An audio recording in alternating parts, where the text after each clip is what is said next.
Të nderuar besimtar, Allahu Azza wa Jall I drejtohet në këtë formë profetit ton Muhamedit alayhis salam në Kur'anin famlar ku I thot: Inna anzalna ilayka al-kitaba bil haqqi fa'budillaha mukhlishan lahu ad-din. Në të vërtetë që ne ta kemi zbritur ky librin bashk me të vërtetën absolute që është në dorën tonë, thot Allahu Azza wa Jall. Të takon vetëm që të adhurosh Zotin me sinqeritet.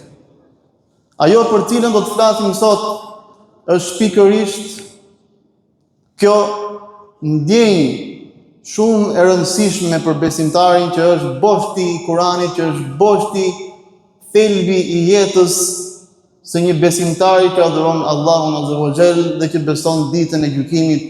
Padyshim që thelbi I të gjithë fesë është që njeriu të ketë zemër të pastër, të jetë I sinqert në radhë të parë përballë Allahut Azza wa Jall dhe përballë të gjitha marrëdhënieve ndërnjerëzore që njeriu përballet që nga momenti që lind deri në momentin që ai largohet nga kjo botë e përkohshme. Pra, sinqeriteti.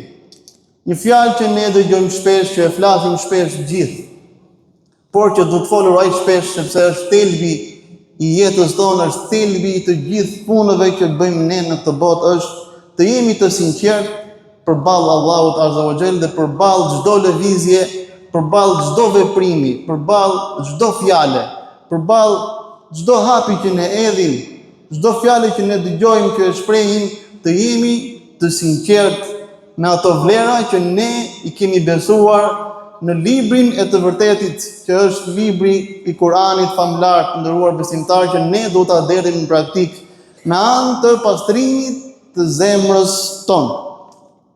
Profeti alayhis salam e shpreh në hadith në këtë mënyrë: Innamal a'malu binniyat. Në të vërtetë që punët janë sipas qëllimit që ka njeriu në zemrën e tij. Atë që çdo kush ka synuar në zemrën e tij, atë shpërblim do të marrë.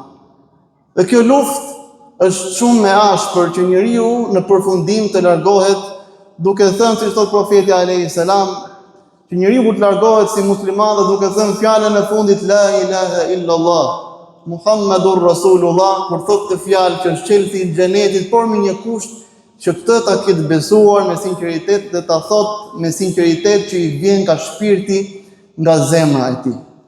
Dhe sinqeriteti nuk arrihet kur unë them apo çdo kush për nesh duke thënë unë jam I sinqert, unë I friksohem Zotit, por është një përpjekje e vazhdueshme që njeriu në të shumtën e rasteve ai e humb të sfidë, sepse është përbeteja më e dhimbshme që ka njeriu, që ai në fund të kësaj jete kalimtare të ikë, të largohet me besim të shëndosh dhe duke qenë I sinqert përballë madhështisë së Allahut Azza wa Jall. Pra punët janë sipas qëllimeve, sipas asaj ndjenje që keni në zemrat tuaja, thot profeti alayhis salam. Inna Allah la yanzuru ila ajsamikum wala ila suwarikum walakin yanzuru ila qulubikum wa a'malikum.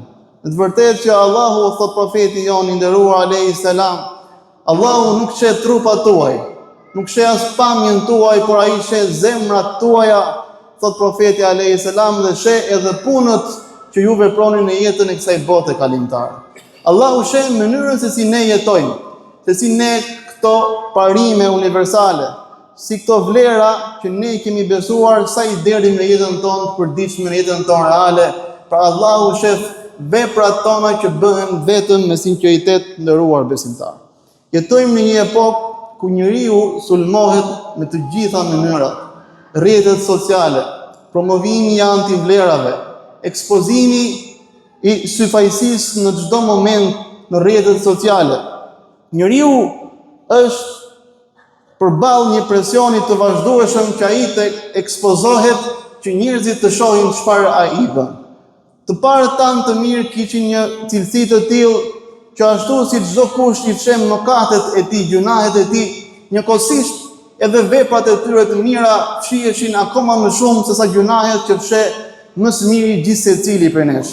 Pa ashtu siç I fshehim më së miri gjunahet tona, shenjë e sinqeritetit, e njetit të pastër, e zemrës kulluar është njeriu ato punë të mira që I bën për hir të Zotit, I fsheh në mënyrën më të mirë që t'i di vetëm ai dhe Zoti i tij, Allahu Azza wa Jall, të nderuar besimtar. E pyetën një dietar dhe i than, cila gjë është më e vështirë për egon e njeriu? Dhe ai tha, gjëja më e vështirë për egon e njeriu është ikhlasi, është sinqeriteti, sepse egoja nuk ka asnjë pjesë në të, i tha dietari i nderuar. Shejtani i mallkuar kur u largua nga mëshira e Allahut Azza wa Jall, i mori leje Allahut Azza wa Jall duke i thënë që unë do t'i mashtroj të gjithë njerëzit, pa përjashtim, përveç një kategorie që unë nuk e mashtroj dot, i tha shejtani i mallkuar. La ughwiyannahum ajma'in illa ibadaka minhumul mukhlasin. Unë do t'i mashtroj të gjithë njerëzit, të diturin, jo të diturin, të bardhin, të ziun, të pasurin, të varfrin, atë që është i shkatët, atë që është i ngatët, atë që ka çdo gjë në botë, do t'i mashtroj të gjithë kategoritë, vetëm robrit e tu të sinqert, thot shejtani i mallkuar, ata nuk i mashtroj dot. Një karakteristik, një veçori e vetme që e shpëton njeriu nga gjitha kurthet e shejtanit, nga gjitha bukuritë kalimtare të kësaj bote, është sinqeriteti që ka njeriu përballë madhështisë së Allahut Azza wa Jall. Wa ma umiru illa liya'budu Allaha mukhlisina lahu ad-din. Dhe nuk jeni urdhëruar për tjetër gjë vetëm që të adhuroni Zotin me sinqeritet, duke i njohur më së miri Allahun Azza wa Jall, duke i ditur emrat e tij të bukur, cilësitë e tij të plota, dhe ti të adhurosh Allahun Azza wa Jall me gjithë qenien tënde, duke e përfshirë dijen e Allahut, duke e përfshirë shikimin e Allahut në sjelljet e tua. Aty tregohet se sa i sinqert që ti je. Nuk do të thotë sinqeritet që ti e di që Zoti shet çdo gjë. Në të kundërt ti vepron sikur Zoti nuk të shet ty. Kjo nuk shkon, nuk është në përpjestim të drejtë me sinqeritetin që ti do të tregosh tek besimi tek Allahu Azza wa Jall. Kur ti beson që Allahu dëgjon çdo gjë, atëherë pse flet fjalë pahishme? Pse përgojon? Pse flet për nderin e tjetrit e tjetrës? Pse i përçan? Pse merresh me thashë theme? Atëherë kur ti e di që Zoti të sheh në çdo situatë që ti mund të frihesh nga të gjithë krijesat, atëherë pse sheh gjëra të pahishme? Pse bën punë pahishme? Dhe kjo është sfida në çdo emër të Allahut Azza wa Jall. Ne duhet ta pasqyrojmë me frikë, respekt në sjelljet dhe në veprimet tona të përditshme, në jetën e adhurimit karshi Allahut Azza wa Jall, përballë prindërve, përballë bashkëshortës, përballë fëmijëve, përballë komshiut, paretisit, përballë mënyrës se si ti e fiton riskun tënd, halal apo haram, përballë çdo lloj dimensioni që ti përballesh në jetën e kësaj bote, ti duhet të tregohesh i sinqert, dhe kjo është gjëja më e rëndësishme, më primare në jetën tënde. Sinqeriteti, pra, shejtani do t'i mashtrojë të gjithë përveç atyre që janë të sinqert, thot Allahu Azza wa Jall në Kur'anin famlar. Dhe çdo kush prej nesh duhet të luftojë këtë gjë dhe duhet të arrijë përpikjet që të arrijë këtë gjë në fund të largimit nga kjo botë kalimtare. Profeti alayhis salam na tregon një histori që do të ndodhë, një ndodhi që do të ndodhë ditën e Kiametit, ku 3 grupe njerëzish do të paraqiten përballë Allahut Azza wa Jall. Në fillim do të shkojë dietari dhe Allahu do ta pyesë që pse i e bëri ditur, pse je marrë me kaq shumë dituri dhe ti ke shkruar libra, ke marrë titull doktor i shkencave, profesor, njëri që ishe shumë publik në rrjetet sociale, shumë i njohur, kishte shumë ndjekës, njëri shumë i ditur. Pse ke bërë këtë gjë, gjithë të sakrificë? Sepse nuk është e lehtë, sepse në këtë botë Zoti ka vendosur botën e urtësisë që çdo kush që ndjek sebepet shkaqet, Zoti i jep sukses në këtë botë. Është i sinqert apo nuk është i sinqert, është besimtar apo jo besimtar, Zoti ka vendosur ligje dhe ai që respekton ato ligje do të ketë sukses në këtë botë. Por në botën tjetër kanë sukses vetëm ata që janë sinqert. Dhe tyt Allahu Azza wa Jall, që pse e marr, ke kaluar kaq mundë dhe mundim për të arritur këtë dituri, pse e bëre këtë gjë të tillë? Dhe ai thotë, për kënaqësinë tënde o Zot. Allahu i thotë, jo, ti këtë gjë e ke bërë që njerëzit thonë sa i ditur është filani. Sa ndjekës ka filani, sa bukur flet filani. Hidhe një zjarr, thot Allahu Azza wa Jall. Shkon njeriu i dytë, luftëtar, trim. Imagjinoni në fushë betejës ku njeriu është shumë afër me vdekjen e tij dhe është një afërsi fizike, sepse afërsinë e vdekjes ne e kemi si koncept shpirtëror që gjithë e dim që do të largohesh. Por në momentin që je në fushë betejë, afërsia jote me vdekjen është nga momenti ti je shef fizike. Dhe e pyet Allahu luftëtarin trim, që pse luftove dhe kundrove jetë, ti pse luftove? Luftove për hir të Zotit. Dhe i thot luftova për të lartësuar emrin tënd o Zot, dhe Allahu i thot gënjen. Thot ti luftove që thon njerëzit sa trim është filani, sa guximtar është filani, me atë veprim që ai bëri, me atë luftim që ai bëri. Pra, syfajësia, kur diçka nuk bëhet për hir të Allahut, nuk është e sinqertë, shikoni shejtanin, edhe në momentin më dramatik, më të frikshëm, njeriu e mashtron në fushë betejë duke luftuar, duke i larguar sinqeritetin, thelbin pse ai po e bën këtë gjë, dhe thot Allahu hidheni në zjarr sepse ti ke luftuar që njerëzit thon sa trim është filani. Dhe shkon personi i tretë, njeriu që Zoti i kishte dhënë pasuri. Dhe i thot atë pasuri që pate, pse jepja ai shumë? Dhe i thot, o Zot, jepja që të lartësoja emrin tënd, jepja për hir të kënaqësisë tënde. Allahu i thot, hidheni në zjarr sepse ti dhe nga pasuria jote, vetëm që njerëzit të thonin, të thërrisnin, të drejtonin gishtin që sa bujar është filani, sa jep ai nga pasuria e tij. Pra, të japësh por vetëm për hir të Allahut Azza wa Jall. Pa në të gjitha dinamikat e jetës njeriu sfidohet dhe shejtani e sfidon me të gjitha mënyrat që njeriu t'i largohet ikhlasi, sinqeriteti. Prandaj ikhlasi është ajka e çdo gjëje, është gjëja më e mirë. Prandaj dhe sura Ikhlas është ajka e Kuranit. Është gjëja më e zgjedhur sepse është njohshmëria e adhurimit i Allahut të vetëm. Njeriu këtë duhet synojë në jetën e tij, të jetë i sinqert në të gjitha veprimet dhe sjelljet, në të gjitha mënyrat se si ai jeton. Inna Allaha ya'lamu kha'inatal a'yuni wa ma takhfi as-sudur. Allahu e di edhe atë shikimin timzar që bën çdo kush prej jush dhe atë që ju fshihni në zemrat tuaja, thot Allahu Azza wa Jall. Po si mund të arrijmë ne sinqeritetin? Si mund të arrijmë ne ëmbëlsinë e besimit ton që ne adhurojmë Allahun Azza wa Jall? Por çfarë ndodh? Ne duhet pendohemi me një pendim të sinqert me tërësinë tonë, duke i peshuar mjaft mirë gjunahet tona.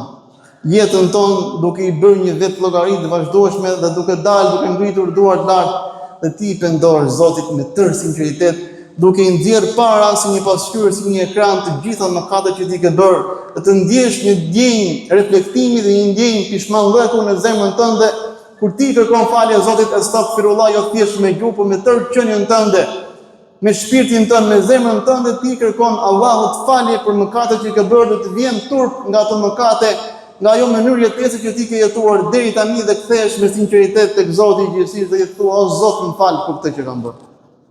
Dhe largohesh, i bën të gjitha shkaqet që ti të largohesh nga ajo jetë, nga ato mëkate, sepse gjunahet, dhe ky pendim është vetëm midis teje dhe Zotit tënd. Të pendohesh tek Zoti që të heqësh dorën nga gafleti, nga shkujdesja, duke jetuar me mos kokçarje në të botë. I lutesh me përgjërim Zotit që të ndihmojë, që të nxjerrë nga kjo situatë që ti je futur, nga shoqëria e keqe, nga veset e këqija, duke u larguar nga morali i mirë dhe duke shkuar pas një shoqërie të errët, pas antivlerave ti lutesh Zotit, dorëzohesh tashmë, i ngre duart lart dhe thua, Zot, më fal, më mëshiro, më mëso që unë të bëj një jetë të re dhe kthehesh me sinqeritet tek Zoti i gjithësisë. Prandaj sinqeriteti është që njeriu mos kërkojë shpërblim nga njerëzit, nga askush tjetër, vetëm nga Allahu Azza wa Jall. Të heq dorën nga dëshira për t'u lavdëruar, të heq dorë që emri i tij të përmendet, të heq dorë që ai të konsiderohet si i rëndësishëm. Prandaj profeti alayhis salam na mëson që kur dikush të lavdëron në publik, të thotë një fjalë të mirë, thuaj, o Zot, më fal për atë gjë që ata thonë, dhe më fal mua për ato gjëra që vetëm ti i di që unë i kam bërë, ata nuk i din. Dhe i lutesh Zotit për falje, ku njeriu të jep, të thotë një fjalë, të lavdëron në sy përballë njerëzve, njeriu duhet të ul kokën dhe të pendohet tek Allahu Azza wa Jall për gjunahet e tij. Prandaj fitore vërtet nuk është të dukesh i suksesshëm tek njerëzit, por të jesh i sinqert përballë Allahut të madhëruar. Një punë që bëhet për pritshmëri nga krijesat, ajo ka përfunduar ende pa nisur. Ne këtë gjë duhet ta rregullojmë duke u penduar vazhdimisht me zemër dhe me shpirt. Kalla bal rana ala qulubihim ma kanu yaksibun. Por jo, thot Zoti, atyre u janë vulosur zemrat, ju janë njollosur zemrat si pasojë e mëkateve të tyre. Ne të gjithë jemi mëkatar, por vazhdimisht duhet pendohemi dhe të heqim dorë nga ato mëkate dhe të ndjejmë një ndjenjë njeverie, një ndjenjë pendese për ato gjunahe që kemi bërë, dhe të ndryshojmë jetën tonë, jo thjesht të pendohemi Zotit dhe thellë në zemër ne e kemi synuar që do të vazhdojmë të jetojmë të njëjtën gjë. Do të vazhdojmë të bëjmë të njëjtën gjë, jo një pendim i tillë, por pendim i shoqëruar me reflektim, me kthjellësi që ti të ndryshosh mënyrën se si po jeton, të ndryshosh mënyrën se ti i ke konceptuar gjërat deri tani përballë Zotit, përballë prindërve, përballë sjelljes me prindërit, me bashortën, me edukimin e fëmijëve, farepisit në çdo gjë, ti tashmë fillon dhe programon një jetë, bën një program real për të ndryshuar jetën tënde, që ti të ndryshosh për mirë atë gjë që ke detyrë ndaj Zotit, ndaj prindërve, ndaj bashortës, ndaj farepisit, ndaj gjithë njerëzve, ti i rregullon dhe e balancon jetën tënde të përditshme me një program real që ti të ndryshosh për të mirë dhe kështu kthehesh me pendim dhe shijon ëmbëlsinë e imanit kur ti falesh, kur merr abdes. Zemra për të duhet kujdesur shumë, me pendim të sinqert, me përmendje të Allahut Azza wa Jall, duke lexuar Kur'anin vazhdimisht, sepse zemra është e tillë, po nuk kujdese për atë. Nëse nuk kujdesesh me një delikatesë të jashtëzakonshme, do të përfundosh në një gjendje që do të marrësh abdes nuk ndjen asgjë. Do të falësh namaz dhe nuk ndjen asgjë, do të lexosh Kur'an dhe thjesht do të bëhesh i besimtar mekanik që nuk ndjen, që nuk përjeton ndjenjë në thellësinë e zemrës së tij. Prandaj profeti alayhis salam tha, puna më mirë është ajo që bëhet e vazhdueshme, qoftë edhe pak, tha profeti sallallahu alaihi wasallam. Sufjan el-Thauri thot një shprehje shumë të bukur. Njerëzit janë shkatëruar përveç dietarëve, dhe dietarët do të shkatërohen përveç atyre që veprojnë me punën, me dijen e tyre. Dhe ata që veprojnë me dijen e tyre janë të shkatëruar përveç atyre që janë të sinqertë. Dhe të sinqertët janë në një rrezik të vazhdueshëm deri në momentin që të largohen nga kjo botë e përkohshme. Njeriu, çdo kush prej nesh mund ta nisë një punë me sinqeritet, por nuk mund ta mbarojë ndoshta me sinqeritet për hir të Zotit të gjithësisë. Prandaj, në çdo punë, në çdo vepër, në çdo fjalë, vlerat tona të besimit dhe vlerat e jetës së profetit alayhis salam të pasqyrohen në jetën tonë me sinqeritet, në ato mëdhësi që ne kemi, me gjunahet që ne kemi, të pendohemi tek Zoti i gjithësisë, ta mbyllim jetën tonë me sinqeritet në adhurimin e Allahut Azza wa Jall dhe me sinqeritet në të gjitha marrëdhëniet me njerëzit, sepse Zoti nuk pranon nga punët tona, vetëm ato që janë bërë me sinqeritet dhe çdo gjë tjetër do të shuhet, do të zhduket. Dhe ajo që unë friksohem më shumë ti për ju, thë profeti alayhis salam, është shirku i vogël. Dhe pyetën, o i dërguar i Zotit, çfarë është shirku i vogël? Ai i tha, shirku i vogël është syfajsia. Që të bësh diçka që të dukesh të tjerë, që të adhurosh Zotin që të tjerë thonë sa i devotshëm je. Që të shkosh prezantosh në xhami që njerëzit thonë shiko filani shkon në xhami, jep sadaka, jep lëmosh dhe çdo gjë tjetër. Syfajsia e tundon njeriu dhe shejtani e përdor këtë gjë mjaft mirë duke lidhur me egon e tij. Prandaj, si tha dietari, gjë e më e vështirë për egon është sinqeriteti, sepse në sinqeritet nuk ka asnjë pjesë egoja e njeriu. E lutim Allahun Azza wa Jall që të na bëjë prej të sinqertëve, prej devotshve, prej të devotshmeve, prej atyre që adhurojnë Allahun Azza wa Jall me tërë qenien e tyre dhe që adhurojnë Allahun Azza wa Jall me dituri, me njohje, ashtu siç i takon madhështisë Allahut Azza wa Jall, duke i njohur emrat e tij, atributet e tij dhe duke adhuruar më së miri Allahun Azza wa Jall, ashtu siç i takon madhështisë tij. E lutim Allahun Azza wa Jall që të na bëjë prej sinqertëve dhe të themi fjalën la ilaha illallah Muhammadur Rasulullah të sinqert në zemrën tonë, në shpirtin tonë, dhe e lutim Allahun Azza wa Jall që të na falë, që të na mëshirojë, që të na mundsoj të jetojmë një jetë të re, duke u penduar tek ai dhe duke u kthyer tek mëshira e tij e pafundme, dhe Allahu do që ne të pendohemi, që të kthehemi tek dera e mëshirës së tij që ai asnjëherë nuk e mbyll për askënd. Prandaj të gjithë njerëzit të lënë në balë, të lënë në mes të rrugës. Nga të gjithë njerëzit do të zhgënjehesh dhe nga i vetmi që nuk zhgënjehesh është vetëm Zoti i botëve, Allahu Azza wa Jall. Elusim Allahun Azza wa Jall të na mësojë të gjithëve të jemi në xhenet.